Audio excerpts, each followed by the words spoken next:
네, 김충성의 장단 맞춤 코너로 이어가도록 하겠습니다. 오늘도 변동성 큰 시장입니다. 불안불안 이 장 속에서도 달콤한 기회 이분과 함께 찾아보시죠. MTNW 김충성 어드바이저 인사 먼저 드리겠습니다. 어서 오십시오. 네, 안녕하세요. 안녕하세요. 자, 시장 분위기 계속 변동성이 큽니다. 오늘도 그렇습니다. 특히 초전도체 이 키워드 중심으로의 흔들림과 함께 시장 불안감은 계속 이어지고 있는데요. 일단 오전과 오후 어떤 면이 달랐는지 오늘 시장의 포인트 먼저 정리해 두고 갈게요. 오늘 포인트는 그냥 뒤숭숭이다 라고 좀 정리를 좀 해볼 수가 있을 것 같아요. 네. 근데 이게 오늘뿐만 아니라 계속적으로 좀 이어지고 있다라는 것이죠. 뭐 이런저런 종목들이 좀 움직이는 것 같습니다만은 사실 뭐 주도주는 보이지가 않는 이런 상황이죠. 시장 방향이 좀 모호한 상황이고 또 시장 또 종목들 변동성은 어느 정도 좀 나오고 있는 상황이다 보니까 이런 시장에서 참 여러분들이 대응해 가기가 좀 어려운 상황들이 아닌가 싶어요. 그런데 이 사실을 좀 기억을 해야 될 것 같습니다. 시장 자체만 놓고 본다면은 아무리 뭐 뒤숭숭하고 시장 질이 좋지 않고 이런 상황의 연속이라 하더라도 시장 추세는 여전히 그 상승 추세가 좀 이루어지고 있다는 거예요. 일단 차트를 통해 한번 보겠습니다. 차트를 통해 보시면은 아시겠습니다만은 코스피 지수예요. 아주 짧은 관점에서 보겠습니다. 차트를 통해 보시면은 아시겠습니다만은 바로 멀리도 안 가겠습니다. 지난 5월이죠. 5월과 또 최근 7월 정도에 형성됐을 때 저점 라인대들을 연결하게 되면은 사실 우상향이에요. 아직까지 추세 자체는 깨뜨리지 않았다는 것을 좀 알 수가 있습니다. 때문에 이제 별다른 물론 이제 확인해야 될 변수들이 있죠. CPI라든지 이런 거 대외 변수들이라든지 이런 부분들을 확인해야 되고 이런 부분들이 좀 있습니다만은 아직까지 추세 자체는 깨뜨리지 않았다라는 것. 우상향의 추세가 유지되는 상황에서 이제 지수가 좀 눌린다. 이거는 아무래도 이격을 축소하는 건전한 조정이다라고 보는 것이 맞을 것 같고 코스닥도 마찬가지입니다. 코스닥도 지난 5월 그리고 7월 경경 됐었던 저점 라인대들을 짤막하게 연결해 보면은 아직까지도 우상향이 유지가 되고 있다는 것이죠. 아직까지도 그 상승 추세가 유지가 되는 부분들이고 다소간 이 위에서 이런 거 변동성 이 과정에서 시장 질이 나쁘고 여러분들이 힘든 이런 부분들이 분명 있을 수는 있겠습니다만은 역시나 이격을 축소하는 그 건전한 조정이라고 보는 것이 맞을 것 같고 걱정할 때 하더라도 이 라인입니다. 이 라인선을 깨뜨릴 때 그때 하는 것이 맞는 것이고 아직까지는 조금 힘들더라도 좀 기다려보자라는 말씀을 좀 드릴 수가 있을 것 같아요. 너무 걱정 마십시오. 올 만큼 좀 왔다라고 보여집니다. 기술적으로도 충분히 반등이 일어날 수 있다라고 판단이 되는 만큼 내일 또 모르죠. 내일 또 급하게 또 돌려 세울지 긍정적으로 좀 이런 시각을 좀 유지하자고요. 아직은 시장 분위기가 뒤숭숭한 건 맞지만 심각하게 우려할 상황은 아니다라는 이야기 해주셨습니다. 그러면 시장에 위로갈 에너지가 남아있다는 가정하에 공략 종목들에 대해서 조금 더 자세한 이야기 해보죠. 바로 질문 드릴게요. 위원님, 오늘 긍정적으로 보시는 종목 하나 먼저 소개 받아볼까요? 네, 큐렉소라는 종목입니다. 네. 의료 로봇 쪽 있고. 계속해서 로봇에 대해서는 긍정적인 시각 가져와 주시네요. 네, 그렇죠. 아무래도 그 섹터 자체의 이슈가 계속적으로 좀 나오는 상황이다 보니까 이런 부분들은 모멘텀으로 작용을 한다는 겁니다. 실제로 여러분도 아시겠습니다만은 우리 시장이요, 또 종목들이요, 이슈에 반응하고 또 이 이슈가 있어야지만 움직인다라는 부분들은 제가 수차례 또 강조를 해드렸고 또 여러분도 이미 아시리라 생각을 하는데 일단 이 종목 같은 경우에는 실적에 대해서는 좀 의구심이 좀 있었습니다만은 2분기 실적 양호하게 좀 나온 부분들이 있습니다. 근본적 상승 모멘텀 이 실적이 이제는 좀 뒷받침되어지는 이런 상황이다라고 보시면 될 것 같고 또 속해져 있는 섹터만 놓고 본다면 로봇 쪽입니다. 말씀드렸던 많은 이슈들이 있습니다. 최근에는 우리나라 또 미국 이족 보행 로봇을 개발하기로 협력했다라는 이런 소식도 있는 상황이고 또 삼성이 입는 로봇을 그냥 웨어러블 로봇이죠. 웨어러블을 넘어서서 휴머노이드를 이제 개발하겠다고 나서는 이런 부분들도 있어요. 또 정부 같은 경우에도 지원 박차를 가하고 있습니다. 또 이 로봇 분야가 서비스라든지 산업용을 넘어서 의료 쪽으로도 지금 확산이 되고 있는 부분들 이 부분도 주목을 해볼 필요가 있어요. 실제로 이쪽 시장이 지금 연평균 25% 이상 고성장을 지금 하고 있는 상황이고 정부도 이미 올해 상반기였습니다. 상반기에 5년 동안 10조 원을 투자하기로 하는 이런 부분들이 이미 밝힌 바가 있기 때문에 관련 이슈들은 계속적으로 나올 것이라는 말이죠. 쉽게 밀리지 않게 하는 그런 모멘텀이 될 것이다라는 부분들 다시 한번 좀 말씀을 드리겠고 차트를 통해 보시면 아시겠습니다만은 최근의 움직임 상당히 좋았습니다. 강한 탄력을 나타내고 지금 조정 이후 또 하반 경직성을 지금 나타내고 있는 상황이란 말이죠. 최근에 이렇게 올랐었던 과정 이 자체만으로도 장대양봉이라고 할 수가 있을 거예요. 이미 단봉으로 지금 쉬어가고 있는 상황이기 때문에 맞춤선이 어디에 있느냐가 중요합니다. 이 맞춤선의 그 위치를 보자니 지금 구간의 그 위치에 있습니다. 첫 번째 17,500원 정도의 그 위치에 있고요. 여러분 조금 눌리는 과정에서 진행하면 되겠죠. 또 두 번째 추가적으로 눌리면은 16,500원 정도에도 위치해 있습니다. 때문에 제가 선 그어놓은 이 자리에서 여러분들은 분할 매수 전략으로 임하면은 더 유리할 것이다라는 말씀 드리겠고 목표가는 우선 21,000원 정도를 제시하겠습니다. 그리고 손절 가격은 15,000원 제시할 테니까 참고해 주시고. 일단 매수가는 두 가지를 좀 말씀드렸잖아요. 네. 우리는 룰상 시초가를 일단 계산하겠습니다. 알겠습니다. 네. 그렇게 계산은 하나 여러분께는 두 가지 옵션을 드렸습니다. 사실 오후에 변동수가 많아서 저도 마음이 무거웠는데 콕콕 이렇게 자신감 있게 시원하게 찍어주시니까 저도 마음이 조금 가벼워졌습니다. 자, 계속해서 그럼 저희 로봇에 대해서 긍정적인 뷰 가져가신다 이야기를 해주셨으니까 짧게나마 저희 지난주 첫 만남에 받아본 종목 AS도 받아볼게요. SBB테크 최고가 기준으로 봤을 때는 9%대 수익률 달성 그리고 쉬어가는 모습 보입니다. 계속 긍정적인 기조는 보이나 워낙 변동성이 심한 시장이라 AS 중간에 받고 싶습니다. 잘 가고 있는 이 종목 지금 어떻게 볼까요? 일단은 어느 정도 수익권이기 때문에 이거는 이제 선택의 폭이 좀 넓어요. 우리 우리 그 시청자분들께는 무슨 말씀이냐면은 나 관련 이슈가 꾸준하게 나온다라는 부분들을 고려하면 좀 긴 호흡에서 끌고 가는 전략도 해볼 수가 있어요. 근데 시장 전반적으로 변동성이 확대가 되고 나 이런 것도 못 기다려 하시는 분들은 이게 뭐 수익권이기 때문에 트레이딩으로 이제 접근해서도 되는 부분들이라는 것이죠. 일단 기본적으로 따라가지 않는 매매가 바로 이 장단 맞춤입니다. 따라가지 않고 뭐 기다리는 원하는 구간에서 그 매수하자라는 그런 포인트이기 때문에 이런 자리에서만 잘만 매수한다면 또 흐름들이 또 양호하게 또 전개가 된다면 트레이딩을 하든 끌고 가든 이건 선 여러분들의 몫이라고 판단이 되고 이 종목은 일단 구간이 많이 열어졌어요. 제가 제시했던 목표가가 일단 55,000원 정도입니다. 네. 아직까지도 뭐 상승 여력은 충분히 있다라고 판단이 되기 때문에 끌고 가셔도 됩니다. 다만 시장이 불안해 챙길 거 챙기시는 거는 여러분께 맡기겠습니다. 옵션이 생긴 거죠? 네, 일단 긍정적으로 일단 보자라는 말씀 드리고 싶어요. 알겠습니다. 지난주에 첫 번째로 주셨던 종목이 이미 수익권입니다. 계속 긍정적인 시각 가져도 된다라는 이야기 그리고 로봇주 한 종목 새로 받아봤습니다. 장 마감하고요. 새로운 종목과 또 AS 시장평가 받아보도록 하겠습니다. 일단 오늘 하락세고요. 잠시 후 브리핑 해드릴게요. 8일장 이렇게 문을 닫겠습니다.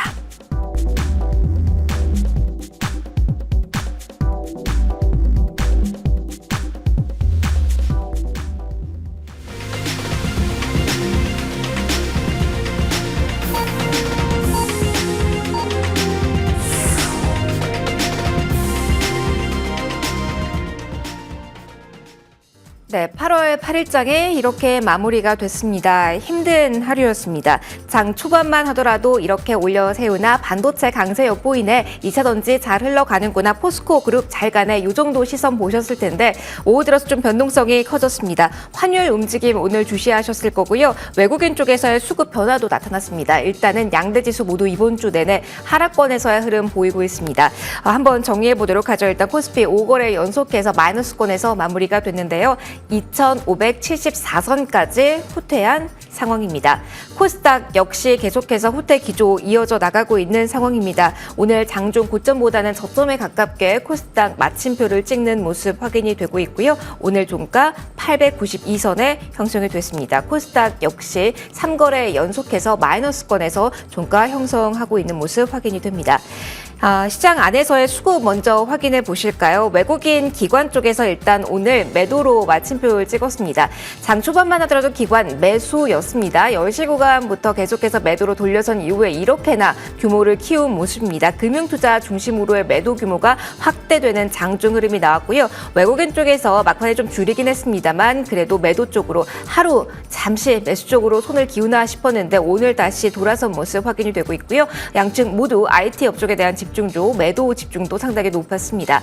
코스닥으로도 넘어가 보도록 할게요. 외국인 쪽의 수급 변화가 장중에 있었습니다. 3시 넘어가면서 외국인이 매도에서 매수 전환을 했습니다. 200억 원가량 소폭이지만 매수로 플러스 전환되면서 마무리가 되고요. 6거래 연속해서의 흐름과 지금까지의 흐름을 좀 확인해 보시면 변화 요인도 나온다는 점 챙겨보실 수 있습니다. 7거래일 만에 코스닥 쪽에서는 외국인이 매수 돌아선 모습, 반면 기관 쪽에서는 매도였고요. 개인의 매수 여력 좀 약화된 오후장이었다는 점 점도 특징으로 확인해 드릴게요.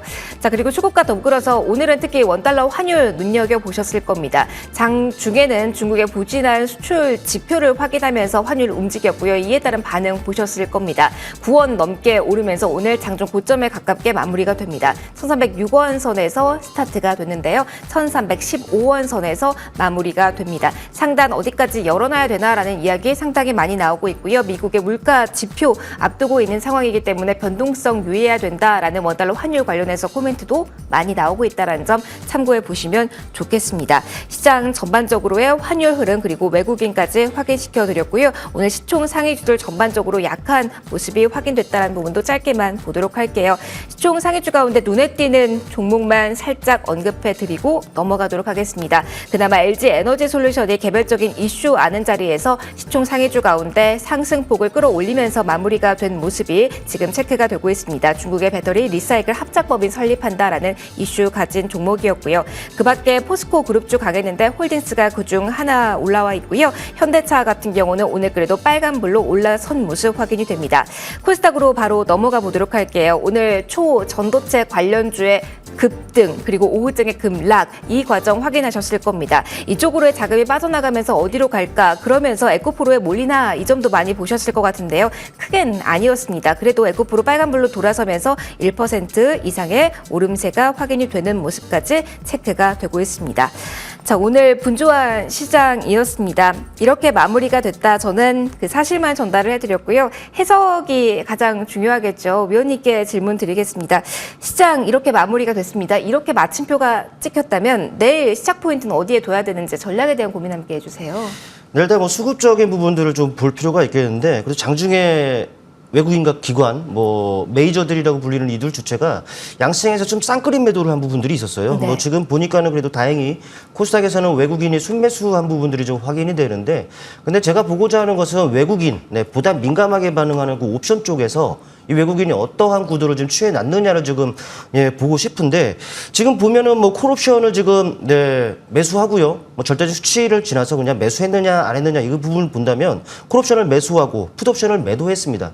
단순히 이 수익률 그래프로만 이렇게 합성해서 딱 보게 된다면은 오히려 좀 상방에 좀 무게를 들 수 있는 이런 구도가 아닌가 싶어요. 뭐 앞서 말씀드렸다시피 우리 시장은 전체적으로 상승 추세를 좀 유지하고 있는 상황에서 또 그 위에서의 조정이었단 말이죠. 이격을 축소하는 건전한 조정이다라고 말씀드렸고, 또 올 만큼 다 왔다고도 말씀드렸어요. 네. 때문에 이제 반등의 가능성이 그만큼 좀 높아지는 상황이 아닌가 싶은데, 물론 이제 여기 나와 있는 뭐 수익률 그래프로만 딱 본다면 이게 100%라고 할 수는 없겠죠. 또 내일 시장 뚜껑을 열어봐야지 되는 부분들이 있겠습니다만은, 하지만 이 자체만 놓고 본다면은 그래도 내일은 좀 기대를 해볼 수 있는 부분들이 아닌가 좀 이렇게 좀 생각을 좀 해볼 수가 있겠고, 내일 시장이 약하다 하더라도 내내 올라오는 흐름에서의 약함일 수가 있어요. 이 말은 그래도 시장질은 좋을 수가 있다는 것이죠. 때문에 너무 걱정하지 마시고 이 부분들 우리가 좀 보고서 좀 면밀히 좀 너무 우려할 필요는 좀 없다라고 좀 말씀을 드리고 싶고,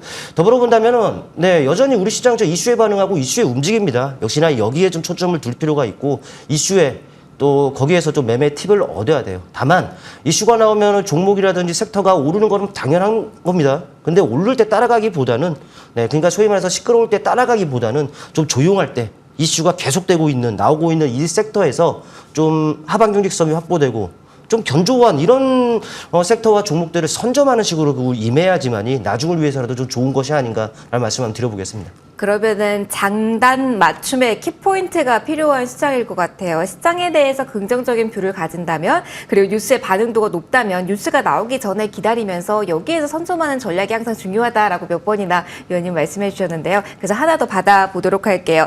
어떤 종목 기다리면서 이 시장에서 저희가 기회 엿볼 수 있을까요? 오늘 보니까 조선주들이 그래도 잘 갔어요. 그래도. 상승률은 사실 좀 미비하죠. 그런데 이제 이쪽에서 우리가 매매 팁을 얻자면은 아무래도 수익률적인 부분들로만 본다면 조선 쪽보다는 이제 조선 기자재, 부품 이런 쪽이 더 수익률적으로 유리하거든요. 때문에 이쪽에서 저 종목을 선정해봤고, 종목은 저 1승이라는 종목을 선정을 좀 해봤습니다. 우선 여러분들 섹터 전반을 보면은 조선업이 뭐 슈퍼사이클에 접어들었다라는 전망, 이건 이미 기사화가 됐기 때문에 여러분도 잘 아시는 부분이 아닌가 판단이 되고 실제로도 국내 조선사들을 또 기자재 업체들 3, 4년치 일감을 지금 다 쌓아놓은 상황이라고 해요. 또 앞으로 이제 해외 수주에 대한 부분들 이 부분들도 더 기대해 볼 수 있는 부분들이 계속적으로 나오고 있는 상황이기 때문에 이제는 뭐 향후 뭐 실적 이런 부분들은 당연히 기대해 볼 수 있는 상황이다라고 할 수가 있겠죠. 또 최근에는 이제 LNG 운반선이 이제 부족하면서 용선료죠. 용선료 이런 부분들이 지금 치솟고 있는 상황이기도 합니다. 그렇다면 이래저래 이 조선 쪽 또 조선 기자재 쪽, 좀 호재로 작용할 만한 이슈들 계속적으로 나오고 있는 상황이니까 충분히 매매의 팁이 될 수 있지 않겠느냐 판단을 해볼 수가 있고 차트를 통해 보시겠습니다. 차트를 통해 보시면 아시겠습니다만은 언제 지금 박스권 안에서의 흐름이 전개되고 있다는 것을 알 수가 있죠. 지난 한 5월경의 탄력 이후에 어찌 보면 이러한 박스권이 지금 형성됐다고 할까요? 딱 이 안에서의 움직임입니다. 박스권 하단에서는 반등 나오고, 역시나 박스권 하단에서 반등 나오고, 지금 자리가 박스권 하단과 거의 근접이 되어 있는 상황입니다. 역시나 가격 매력이 발생이 되어 있고, 저가 매수세가 유입이 될 수 있는 그런 자리이기도 하죠. 때문에 괜찮은 흐름이라다 말씀드릴 수가 있겠고, 수급적인 부분들은 아직 뭐 볼 필요는 좀 없기 때문에 기술적인 측면으로만 좀 보시면 될 것 같아요. 이 관점에서 본다면, 최근 상승 과정에서 장대 양봉이 한번 나왔습니다. 조정 이후 단봉을 좀 쉬어가고 있어요. 맞춤선이 또 어디에 있는지를 봤더니 1차적으로는 4,800원 정도에 위치해 있습니다. 제가 선 하나 딱 그거 놓으면은 아니죠. 4,100원 정도에 위치해 있습니다. 선, 딱 이 정도 선이고요. 또 혹시라도 이 선에서 조금 더 밀리게 된다면은 3,900원 정도에도 지금 위치해 있습니다. 때문에 여러분들은 이 제가 선 그어놓은 이 자리에서 분할 매수 전략으로 임하자라는 말씀을 좀 드리겠고 목표 주가는 우선 4,800원 정도를 말씀드리겠습니다. 그리고 손절 가격은 3,750원을 제시할 테니까 가격 전략 체크해 보시길 바라겠습니다. 꼼꼼하게 가격 전략 주셨습니다. 관심 있으신 분들 이 가격 라인 잘 체크를 해보시고요. 저희 빠르게 한 종목 AS 받아보도록 할게요. 오늘 초전도체 날이 좋은 날이기도 했고 나쁜 날이기도 했습니다. 그래서 이구산업 여쭤보려고 해요. 물론 펀더멘털 가지고 있는 게 있으니까 조정일 때는 매수도 가능하다라는 코멘트를 오전에 주시긴 했는데 지금 상황에서 좀 또 한번 받고 싶습니다. 이전과 상황 달라진 지금 구간에서 어떻게 전략 볼까요? 오전 방송을 좀 보셨다고 하셨는데, 맞습니다. 일단은 뭐 사실 초전도체와 좀 엮이다 보니까 최근에 강한 시세 탄력이 좀 나왔어요. 사실 거기와 좀 엮일지는 저는 좀 몰랐고, 본연의 이제 구리, 이 부분을 가지고 이제 말씀을 드렸단 말이죠. 사실 아침에 언급 드렸을 때는 내려온다? 본연의 이제 모멘텀을 확보하고 있기 때문에 눌림시 매수 관점이다라고 말씀을 드렸습니다. 이제는 오늘 다행히 좀 눌리고 있네요. 어찌 보면은 매수 관점에서 이제 타이밍을 잡아 들어가는 부분들이 아닌가 판단이 되고, 사실 이 초전도체와 엮였다 보니까 좀 약간의 오버슈팅 이런 부분도 좀 있었단 말이죠. 근데 이 구리 쪽도 이슈가 계속적으로 나오고 있습니다. 중국 쪽에서 침체가 계속적으로 이루어지고 있습니다만은 이 구리 쪽 가격이 계속적으로 올라가고 있는 부분들이 좀 있고, 또 미국에서 핵심 간물로 구리를 또 지정을 했어요. 맞아요. 이 자체만으로도 구리 가격이 랠리를 펼칠 가능성이 상당히 높다는 것이죠. 일단 초전도체 쪽과 엮여서 눌렸습니다. 기회가 된다면 이 종목은 이 자리에서 추천을 하도록 하겠습니다. 알겠습니다. 다시 한번 볼 때가 됐다. 펀더멘털에 집중하자라는 이야기까지 AS로 받아봤습니다. 저희 새로운 종목 받아봤고요. AS 시장 전략까지 받아봤습니다. 여기서 오늘 전체 프로그램 마무리하도록 할게요. 김충성 어드바이저와 함께 인사드리도록 하겠습니다. 오늘도 수고하셨습니다. 인사드릴게요.